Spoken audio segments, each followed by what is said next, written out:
Hi guys, nandito po kami sa Tagaytay at punta tayo dito sa pet-friendly na restaurant at talaga namang dinudumog ng maraming tao. Ito ang RSM La Terraza Restaurant.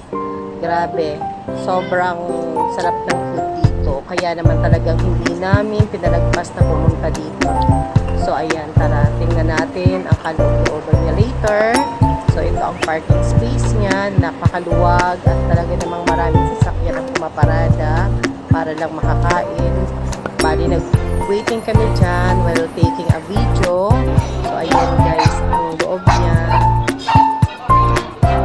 Overlooking siya dito sa Tagaytay. Talagang makikita mo ang Taal Volcano na talagang ang ambience ay sobrang refreshing ang hangin. Hindi ganun kainit.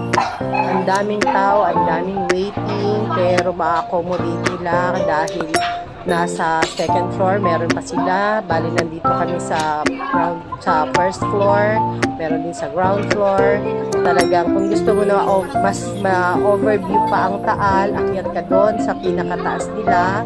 At maraming magagandang tanawin doon na makikita mo.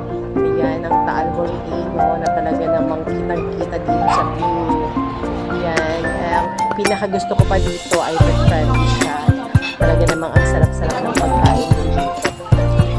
Yung bulalo nila, sobrang sulit. Nasa 1,100 something. Ang sarap ng bulalo niya.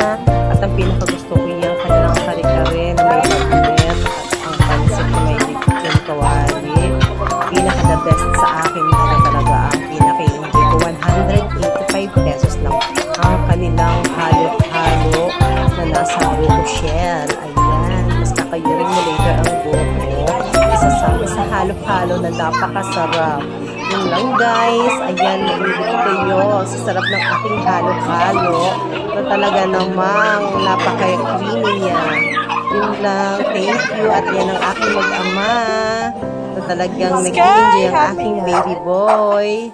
See you guys sa aking susunod na vlog. Thank you for watching. We love you guys.